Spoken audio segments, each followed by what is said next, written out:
하나님 말씀 같이 보겠습니다. 창세기 17장 1절에서 8절까지 오늘은 조금 나누어서 보겠습니다. 1절에서 8절까지 보고 또 15절에서 22절까지를 보겠습니다. 먼저 창세기 17장 1절에서 8절까지 저랑 같이 교독하겠습니다. 아브라함이 99세 때에 여호와께서 아브라함에게 나타나서 그에게 이르시되 나는 전능한 하나님이라 너는 내 앞에서 행하여 완전하라.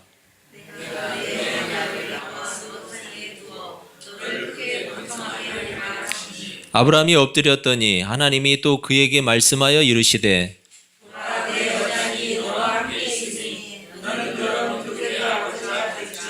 이제 후로는 내 이름을 아브라함이라 하지 아니하고 아브라함이라 하리니 이는 내가 너를 여러 민족의 아버지가 되게 함이니라. 내가 너로 심히 번성하게 하리니 내가 내게서 민족이 나게 하며 아무리 내게로부터 나오리라. 내가 내 언약을 나와 너 및 내 대대 후손 사이에 세워서 영원한 언약을 삼고 너와 내 후손의 하나님이 되리라. 내가 너와 내 후손에게 내가 거류하는 이 땅 곧 가나안 온 땅을 주어 영원한 기업이 되게 하고 나는 그들의 하나님이 되리라. 제가 15절을 읽겠습니다. 15절에서 22절까지인데 15절 제가 읽겠습니다. 하나님이 또 아브라함에게 이르시되 내 아내 사레는 이름을 사레라 하지 말고 사라라 하라. 내가 그에게 복을 주어 그가 내게 아들을 낳아주게 하며 내가 그에게 복을 주어 그를 여러 민족의 어머니가 되게 하니 민족의 여러 왕이 그에게서 나리라. 아브라함이 엎드려 웃으며 마음속으로 이르되 100세 된 사람이 어찌 자식을 낳을까? 사라는 90세니 어찌 출산하리오 하고 아브라함이 이에 하나님께 아뢰어 이스마엘이나 하나님 앞에 살기를 원하나이다. 하나님이 이르시되 아니라 내 아내 사라가 내게 아들을 낳으리니 너는 그 이름을 이삭이라 하라. 내가 그와 내 언약을 세우리니 그의 후손에게 영원한 언약이 되리라. 이스마엘에 대하여는 내가 네 말을 들었나니 내가 그에게 복을 주어 그를 매우 크게 생육하고 번성하게 할지라. 그가 12기령을 낳으리니 내가 그를 큰 나라가 되게 하려니와. 내 언약은 내가 내년 이 시기에 사라가 내게 낳을 이삭과 세우리라. 하나님이 아브라함과 말씀을 마치시고 그를 떠나 올라가셨더라. 아멘. 여러분 반갑습니다. 네, 인사 한번 하시죠, 같이. 네, 반갑습니다. 네, 우리 그 우주가 훈련을 열심히 잘 받고 돌아왔습니다. 네, 축하합니다. 건강하게 와서. 네, 이제 훈련도 열심히 받았으니까 이제 근무도 열심히 하시고 네, 잘 마치시기를 바랍니다. 여러분 오늘 성경의 내용을 저희가 나눠서 읽었는데 이유는 뭐냐면 오늘 제목과도 관련이 있는데 하나님이 새 이름을 주세요. 새 이름을 주셨는데 그 이름을 중심으로 우리가 본문을 살피기 위해서 본문을 좀 나눠서 읽었어요. 성경에서 이름이라는 단어가 나올 때마다 제가 항상 자주 인용하는 시가 있고 제가 아주 고등학교 때 좋아했던 시가 있어요. 김춘수 시인의 꽃이라는 시예요. 여러분도 잘 알고 있는. 제가 한번 전반부만 한번 읽어드릴게요.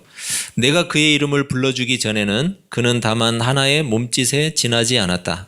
내가 그의 이름을 불러주었을 때 그는 나에게로 와서 꽃이 되었다. 이게 전반부의 내용이에요. 뒤에 또 더 있지만 여러분 꽃이 이 김춘수 시인이 볼 때는 꽃이라는 그 사물을 보면서 대상을 보면서 이게 내가 이름을 불러주기 전에는 내가 그 꽃을 보고 느끼기 전에는 나에게는 아무 의미가 없었던 것 같아요. 없다라고 지금 표현을 하고 있죠.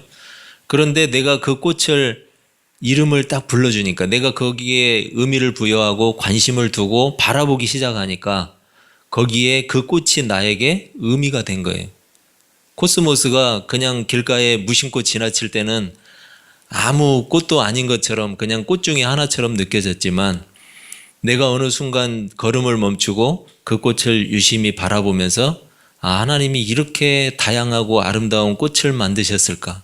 이렇게 희한한 꽃을 만드셨을까? 그러면서 코스모스라는 그 이름을 부르기 시작하니까 나에게 굉장한 의미가 있게 다가오는, 아마 그 느낌의 일부겠지만 이 시인이 그렇게 표현을 했던 것 같아요. 오늘 본문에는 아브라함은 하나님께로부터 비슷한데 아브람인데 아브라함이라는 이 새 이름을 받게 돼요. 여러 민족의 아버지라는 뜻이에요. 본문 6절을 우리가 살피게 되면 여러 민족과 왕들이 그 아브라함에게서 나올 것이라고 하나님이 말씀하고 있어요. 그리고 우리가 뒤에서 읽은 사례 역시 사라라고 하는 새 이름을 받죠. 이 사라라고 하는 뜻은 뭐냐면 여주인, 여왕 이런 뜻이에요. 본문 16절에서 그 내용을 설명하고 있어요. 사라가 여러 민족의 어머니가 될 것이다. 그리고 민족의 여러 왕이 이 사라를 통해서 나올 것이다 라고 하나님이 말씀하고 있어요. 여러분, 이런 오늘 본문의 내용이 과연 우리에게 무슨 의미를 가져다 주는가? 우리가 그것을 한번 살펴볼 수 있어야 돼요. 하나님은 왜 이들에게 새 이름을 주셨을까요? 그 이름을 주신 것에는 의미가 있겠죠. 특히나 더군다나 여자에게는, 여자의 이름은 성경에 잘 기록하지 않아요. 그죠? 몇 안 돼요. 잘 기록하지 않고, 더군다나 오늘 나오는 사라는 그 수명까지, 죽은 나이까지도 정확하게 기록을 해놓고 있어요. 그만큼 하나님이 이 아브라함과 사라에게는 특별한 언약의 뜻을 두고 일을 하고 계세요. 굳이 새 이름을 주시면서까지 하나님이 하시고 싶은 말씀이 있겠죠. 여러분, 새 이름을 주셨으면 뭔가 우리에게 하시고 싶은 말씀이 있을 거 아니에요. 그것을 우리가 오늘 붙잡자는 거예요. 창세기 12장에서는 하나님이 아브라함을 부르신 사건이 나와요. 아브라함을 처음 부르세요. 그리고 약속을 주셨어요. 그 약속은 뭐였냐면 아브라함에게 복을 주겠다는 거였어요. 그 이름을 창대하게 하고 큰 민족을 이루게 하시겠다는 것이었어요. 그런데 아브라함이 가나안에 들어온 지 10년이 지났어요. 75세에서 이제 85세가 되고 10년이 지나버렸어요. 하지만 아브라함에게는 대를 이을 만한 아들이 여전히 없었어요. 한때는 자신의 종 엘리에셀을 상속자로 삼으려고 했어요. 그런데 하나님은 아브라함의 씨로 나오는 자가 상속자가 될 것을 분명하게 말씀하셨어요. 자신의 가족들이 정착해서 안전하게 거주할 수 있는 충분한 땅도 아브라함에게는 없었어요. 10년이 지났어도.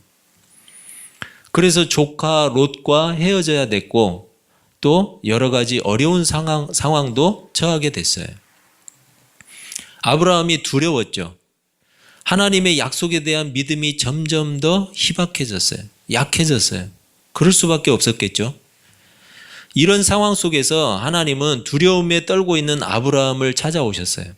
찾아오셔서 쪼갠 고기 사이를 횃불로 지나시면서 언약식을 해주시죠. 내가 너에게 약속한 언약은 반드시 이루겠다. 언약식을 해주시는 걸 우리가 본문을 다 살펴봤어요. 그리고 자손과 땅에 대해서 분명하고 확실하게 하나님이 다시 한번 그 마음에 믿음을 심어주셨어요. 여러분, 그 상황을 통해서 아브라함은 다시 하나님을 향한 믿음이 견고하게 세워지는 걸 우리가 본문을 통해서 지켜봤어요. 하지만 여전히 아브라함은 하나님이 주신 언약에 대해서 조급했어요. 마음이 조급했어요. 그 조급함의 결과가 뭐였죠? 바로 이스마엘이었어요. 언약은 신뢰하면서도 여전히 자신의 방식을 고집하고 있는 것을 우리가 볼 수가 있는 거죠. 여러분, 중요한 사실이에요. 우리가 신앙생활을 하면서 하나님을 똑같이 믿고 있지만 여전히 내 방식을 고집하고 있는 우리의 모습을 문득문득 보게 되는 거예요. 아브라함의 신앙 여정에 우리를 대입해 볼 수 있어요. 하지만 우리가 조심해야 될 게 있어요. 바르지 않은 본문 해석이 있어요. 바르지 않은 본문 해석이라고 해서 우리가 들을 때 전혀 엉뚱한 이야기를 하지는 않아요. 비슷해요. 그리고 어떤 내용은 우리가 받아들여도 아무 문제가 없을 내용이 그 안에 섞여 있어요. 그런데 바르지 않은 본문 해석의 큰 특징, 여러분이 딱 들었을 때 저건 바르지 않다 이렇게 뽑아낼 수 있는 중요한 키포인트가 있는데, 그건 뭐냐면 성경에서 성경을 통해서 말하고자 하는 하나님의 의도하고 다르다는 거예요. 본문을 우리가 들을 때는 다 그게 그거 같아요. 그런데 결론적으로 하나님이 의도하신, 그 본문을 통해서 의도하신 내용과 다르다면 그 내용은 훌륭한 해석이라고 보기가 어려워요. 여러분, 아멘은 하지 마시고 잘 들어보세요. 아멘 하지 마세요, 절대로. 우리는 하나님의 부르심을 받고 세상의 자리에서 교회로 나오게 돼요. 마치 하나님의 음성을 듣고 우상이 득실되는 갈대아 우르를 떠나서 약속의 땅 가나안에 들어간 아브라함과 같아요. 그래서 교회는 복의 자리예요. 하나님은 아브라함에게 그의 이름을 창대하게 될 것을 약속하셨어요. 여러분, 우리도 아브라함처럼 우상을 버리고 하나님을 믿는 하나님의 백성이 되면 하나님이 우리 이름을 창대하게 해주실 거예요. 할렐루야. 아멘 하지 마시라니까 하시네. 보세요, 속잖아요. 여러분, 들을만 하시죠? 별로 이상하지 않죠? 그런데 한번 볼까요? 여러분, 세상을 우상이 득실되는 갈대아 우르로 비유한 것은 어느 정도 우리가 수긍할 수 있어요. 하지만 세상과 교회를 특정한 장소의 개념으로 이해를 하는 것은 바르지 않아요. 아브라함이 하란을 거쳐서 가나안으로 들어간 것, 하란을 거쳐서 가나안으로 들어간 것은 하나님의 특별한 계획을 위해서였어요. 그렇죠? 반드시 우르 땅이 그 땅이 정말 소돔과 고모라처럼 멸망당할 땅이었기 때문에 아담을 그 자리에서 뽑아내야 됐나요? 아담이래. 아브라함. 하나님이 주신 음성 앞에 순종하는 아브라함을 강조하고 있어요. 그 내용을 통해서는 우르는 저주받을 땅이고 가나안은 환상적인 꿈의 땅인 것처럼 이해하는 일은 어떤 일과 똑같냐? 세상은 마치 저주받을 장소, 그리고 교회는 안전한 장소처럼 나누는 그러한 해석이 돼버려요. 여러분, 그렇게 되면 비슷하고 마치 그런 것 같지만 그렇게 되면 문제가 생겨요. 마치 세상에는 발도 들여놔서는 안 되는 곳으로 생각하게 돼요. 이렇게 해석을 해버리면. 그리고 예배당을 교회라고 인식하게 돼요. 여러분, 교회는 뭐라고 했죠? 제가 강조 많이 했죠. 믿음의 공동체가 교회예요. 믿음의 공동체가. 이 예배당이 교회가 아니라고요. 예배당 함부로 다루라는 이야기가 아니잖아요. 그죠? 예배당도 귀한 거지만, 우리가 예배를 드리는 처소기 때문에 귀한 거지만, 교회라는 것은 믿음의 공동체를 이야기하는 거예요. 인격체. 그런 거지 이 예배당이 교회는 아니에요. 이렇게 아까 우르와 가나안을 그런 식으로 비유해서 나눠버리면 우리가 나가서 생활하는 세상은 완전히 멸망받고 이 지옥과 같은 곳이고, 이 예배당 안에 들어오면 여기는 천국이고, 이렇게 생각을 한다는 거예요. 따라서 이런 논리에 빠진 사람은 세상에서 열심히 살려고 하지를 않아요. 저주받아서 끝나버릴 세상에 자신을 희생시킬 필요가 없다고 생각하는 거예요. 반대로 예배당 안에서는 거의 광신적인 헌신과 희생을 해요. 예배당 안에서는. 왜냐하면 그곳 예배당만이 축복의 장소라고 생각하기 때문이에요. 이런 사람은 자칫 생업과 삶의 자리에서 기쁨을 잃을 수 있어요. 여러분, 생업과 삶의 자리에서 기쁨을 잃어버리고 그렇게 될 수 있어요. 또는 삶의 고난과 실패를 견디지 못하고 피하려고만 해요. 세상 속에 나가서 여러분 삶을 살아가는데 왜 고난이 없고 왜 실패가 없어요? 있잖아요. 그런데 아까 같은 그런 사고 논리 속에 있으면 이런 고난과 실패를 견디지 못해요. 피하려고 그래요, 자꾸. 오로지 예배당 안에 있을 때만 심리적으로 안정을 찾아요. 여러분, 이건 치료받아야 돼요. 진짜로 치료받아야 돼요. 예배당 안에서만 평안을 누리고 세상에 나가서 일할 때는 불안하고, 이거 분명히 치료받아야 돼요. 물론 이와 비슷한 기능이나 요소가 교회에 없는 건 아니에요. 우리 공동체에 그런 요소가 있어요. 하나님은 교회를 통해서 그런 요소들을, 그런 기능들을 부여하셨어요. 하지만 이런 식으로 세상의 삶을 벗어나게 만드는 일은 하나님의 의도하고는 전혀 다른 거예요. 성경이 말하는 세상의 자리는 죄로 인해서 타락해버리고 부패한 우리의 심령, 우리의 상태를 이야기하는 거예요. 그게 바로 세상의 자리예요. 여러분, 장소적인 개념으로만 생각하지 마세요. 우리가 저 밖에 나가야만 죄가 득실되나요? 내 안을 들여다보세요. 내 안을 들여다보면 죄가 득실거리잖아요. 이게 바로 세상의 자리예요. 세상의 자리. 그리고 성경이 말하는 진정한 교회는 예수 그리스도의 의를 덧입고 죄사함을 받은 구원의 공동체를 말하는 거예요. 여러분, 그러니까 보세요. 세상의 자리는 저기만 세상이 아니라 우리 안을 들여다봐야 되는 거예요. 변화받기 전에 본래 우리의 모습이에요. 본래 우리의 모습. 그게 세상의 자리예요. 그리고 구원의 공동체 가운데 들어왔다. 예수 그리스도를 믿는다라는 것은 뭐냐? 거듭난 우리의 모습이에요. 거듭난 우리의 모습. 또 다른 오해가 있는데 아브라함의 이름을 창대하게 해주셨다는 내용이에요. 이것을 마치 교회 나오기 시작하고 예수 믿는 사람이 되기만 하면 세상에서 무조건 성공하게 되는 공식처럼 여기는 것은 잘못된 태도라는 거예요. 예수 믿는 사람이 성공하는 경우도 있지만 실패하는 경우도 얼마든지 있어요. 여러분, 예수 안 믿는 사람이 성공하는 경우도 있고 실패하는 경우도 있어요. 따라서 예수 믿는 일이 곧 세상에서의 성공을 의미하는 것은 아니에요.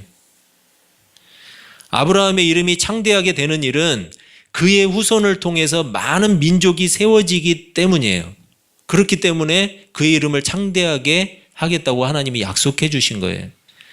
그리고 더 중요하고 가장 중요한 사실은 뭐냐면 메시아이신 예수 그리스도께서 아브라함의 후손으로 오시기 때문이에요. 그래서 그의 이름이 창대하게 된 거예요. 많은 사람들이 너무나 쉽게 성경을 자기 식대로 해석하기를 좋아해요. 그러다 보면 문제가 생겨요. 자신이 해석한 대로 되지 않았을 경우에 하나님을 신뢰하지 않는다는 거예요. 해석은 자기 멋대로 해놓고 원망은 하나님께 하는 거예요. 여러분, 성경을 바르게 가르치고 배워야 하는 일이 왜 중요한지 아시겠죠? 하나님의 뜻과 의도는 무엇인가? 이게 가장 중요한 거예요. 성경에 있어서. 내가 보기에 어떠한가가 아니에요. 내가 보기에는 어떠하든지 거기에서 말하고자 하는 하나님의 뜻과 의도는 무엇인가? 그걸 알아야 우리의 신앙은 건강하고 바르게 할 수 있는 거예요. 아브라함은 분명 배울 점이 많은 훌륭한 믿음의 선진 중에 한 사람이에요. 하지만 동시에 우리가 가진 연약함을 똑같이 가진 한 사람이에요. 하나님이 약속하신 일을 빨리 이루고자 하는 욕심에 하갈을 취했고 이스마엘을 생산해낸 사람이었어요. 자신의 나이가 100세가 되고 아내의 나이가 90세가 되었어요. 당연히 자신과 아내를 통해서는 이제 아이를 낳을 수 없다고 생각했어요. 그래서 아브라함이 웃었어요. 왜냐하면 하나님께서 100세가 된 자신과 90세가 된 아내를 통해서 여러 민족과 여러 왕이 나올 것이라고 말씀하셨기 때문에 그래요. 그래서 아브라함은 웃었어요. 아브라함은 그냥 지금 잘 크고 있는 이스마엘이나 지켜달라고 요청을 해요. 자신이 생각할 때는 이스마엘을 통해서 하나님의 언약을 이루는 편이 가장 현명하고 빠르다고 생각했기 때문이에요. 하지만 하나님이 가지고 계신 의도는 그것과 달랐어요. 하나님의 뜻은 아브라함과 사라에게 있었어요.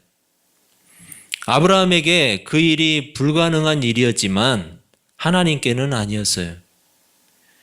그래서 오늘 본문 17장 1절에서 시작하는 그 1절에서 하나님은 자신을 이렇게 소개를 하고 계세요. 나는 전능한 하나님이라. 너는 내 앞에서 행하여 완전하라. 하나님이 전능하신 하나님이라고 자기를 소개하고 있어요. 하나님이 원하시면 100세가 된 아브라함에게도 자식을 낳게 하시는 분이라는 거예요. 하나님이 의도하시면 90세가 된 사라도 아이를 출산할 수 있다는 거예요. 하나님은 약속을 주시기만 하는 분이 아니에요. 그 약속을 이루시는 분이에요. 여러분, 아이들이 어릴 때 가끔 저도 해본 적이 있는데 이런 장난을 치는 아빠들이 있어요. 아이들은 이 철봉에 키가 잘 안 닿잖아요. 키가 작아서. 그러니까 아이를 들어 올려서 철봉을 잡게 만들고 이제 아빠가 손을 놓고 오래 견디기를 시키는 거예요. 아이는 조금 있으면은 막 힘들어 하죠. 몸부림을 치면서 아빠를 불러요. 아빠는 묵묵히 웃고 있죠. 즐기는 거죠. 귀여우니까. 근데 아이가 도저히 견딜 수 없어서 손이 조금씩 놓치기 시작하고 손이 뚝 떨어질 때 그 순간에 아빠가 아이를 탁 안아주죠. 아이에게는 도저히 견딜 수 없어서 손을 놓기까지 얼마나 불안하고 힘들겠어요. 하지만 아빠는 언제나 아들이 안전하다라는 것을 알고 있죠. 왜냐하면 아빠가 붙잡아 줄 거기 때문에. 아들이 손을 놓는 그 순간만 기다리고 있는 거예요. 아빠는. 그 전에는 안 잡아주잖아요. 물론 하나님이 우리의 고통을 즐기시는 분은 아니에요.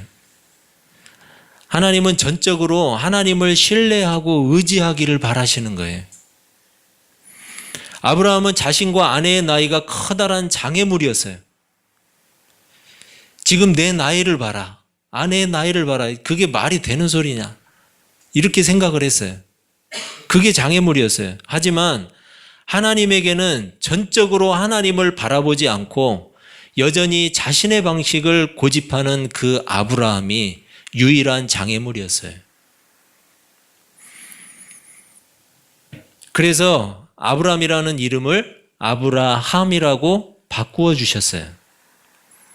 무슨 뜻이라고 그랬죠? 여러 민족의 아버지다. 사레라는 이름을 사라라고 바꾸어 주셨어요. 여왕, 여주인이라는 뜻이에요. 해석한 대로 보면 여러 민족의 왕이 사라의 몸을 통해서 나올 것이라고 말씀해 주셨어요. 여러분, 새 이름을 주심으로써 하나님이 세우신 언약에 대해서 지금 각인시켜 주는 거예요. 아브라함과 사라는 이름을 부를 때마다 생각했을 거예요. 여러 민족의 아버지, 여러 민족의 어머니. 이름을 부를 때마다 생각했을 거예요. 바꾸어준 그 이름을 통해서. 하나님을 무시해서 아브라함이 웃은 것은 아니었어요. 자신들의 상태로 볼 때 도저히 불가능한 일이기 때문에 웃은 거였어요. 그러자마자 아브라함과 사레의 이름을 바꾸어 주신 하나님은 또 하나의 이름을 주셨어요. 바로 이삭이라는 이름이었어요. 이삭이 누구의 아들로 나오죠? 바로 아브라함의 아들이에요. 지금 있어요? 지금 없어요. 그런데 이름을 주셨어요. 이름을 주셨다는 건 뭐예요? 그 아들이 나오게 하겠다는 거잖아요. 하나님이 아브라함의 이름을 주시고 사라의 이름을 주시고 새 이름을 주셨어요. 그리고 또 하나의 이름, 이삭이라는 이름을 주셨어요. 아브라함과 사라의 몸을 통해서 나오게 될 그들의 아들에게 주신 이름이었어요. 전능하신 하나님께서 아브라함에게 말씀하시는 거예요. 이제 네가 가진 계획과 방법은 중단해라. 너는 많은 민족의 아버지가 될 것이다. 그리고 너의 아내는 분명히 많은 민족의 어머니가 될 것이다.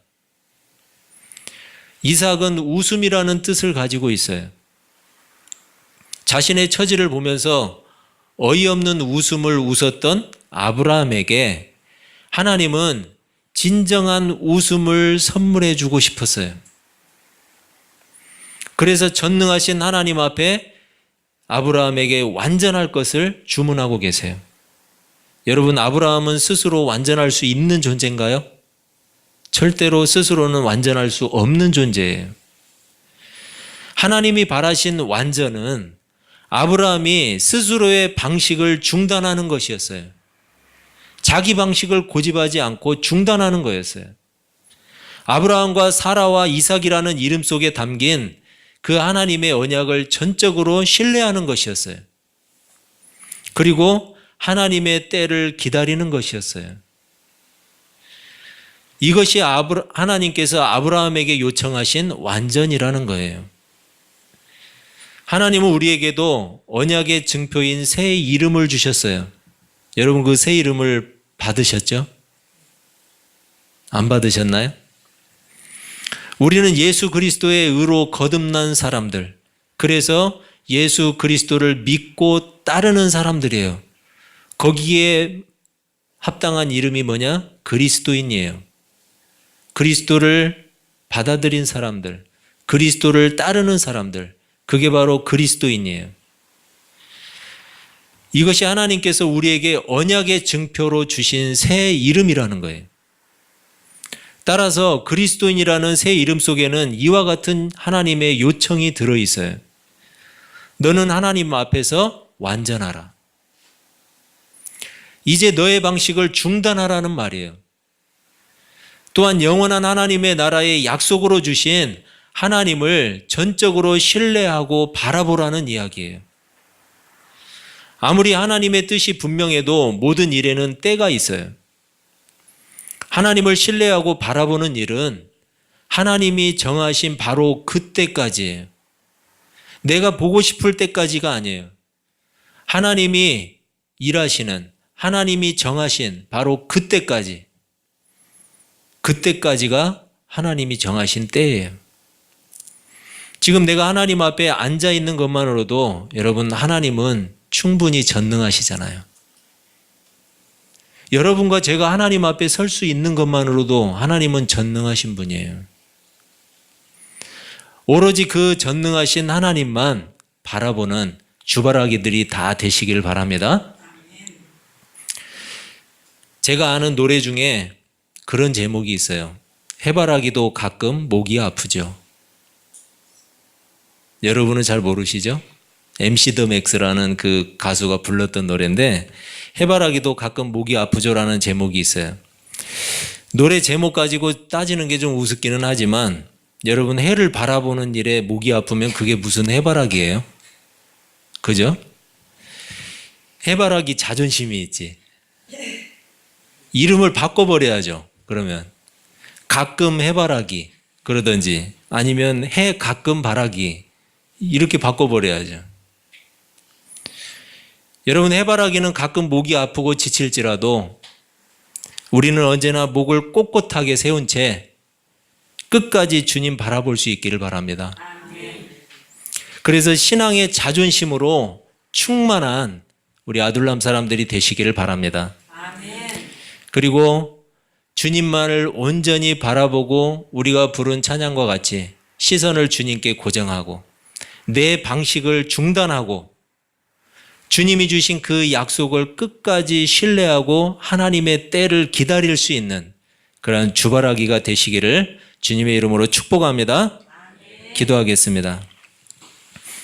우리 함께 기도하실 때 하나님, 하나님의 때가 있는데 내 마음이 조급했습니다. 내 마음은 항상 조급합니다. 하나님이 나에게 주신 약속을 혹시 잊지 않으셨는지 아니면 나에게 주신 그 약속이 분명한 건지 삶의 고난을 통해서 그리고 지치고 힘들 때마다 하나님이 주신 그 약속에 대해서 내 마음이 희미해질 때가 참 많습니다. 하나님, 우리를 불쌍히 여겨주시고 이 시간 하나님께서 아브라함을 통해서 주신 말씀과 같이 이제 우리의 방식을 중단하고 우리에게 약속을 주신 그 하나님만을 온전히 바라볼 수 있는, 그래서 언제나 우리의 목을 꼿꼿하게 세우고 주님 끝까지 하나님이 일하시는 그때까지 바라보며 나갈 수 있는 사람들 되게 해달라고 함께 기도하겠습니다. 하나님 아버지, 이 시간 하나님의 말씀을 듣고 우리가 마음에 다짐합니다. 하나님 마음 끝까지 바라보기를 원합니다. 하나님께서 우리에게 일하시는 그때까지 하나님 끝까지 하나님만을 바라볼 수 있도록 우리 마음 가운데 믿음을 허락하여 주시옵소서. 하나님, 우리가 결단하고 결단해보지만 우리 결단이 연약함을 바라보게 됩니다. 하나님, 우리를 불쌍히 여겨주시옵소서. 이 시간 하나님을 온전히 바라볼 수 있는 믿음을 우리에게 부어주시고 또한 아버지 하나님, 한 주간 살아갈 때도 온전히 하나님과 동행할 수 있는 믿음의 한 주간 될 수 있도록 인도하여 주시옵소서. 하나님 아버지, 언제나 목을 꼿꼿하게 세우고 주님 바라볼 수 있는 주바라기가 되기를 원합니다.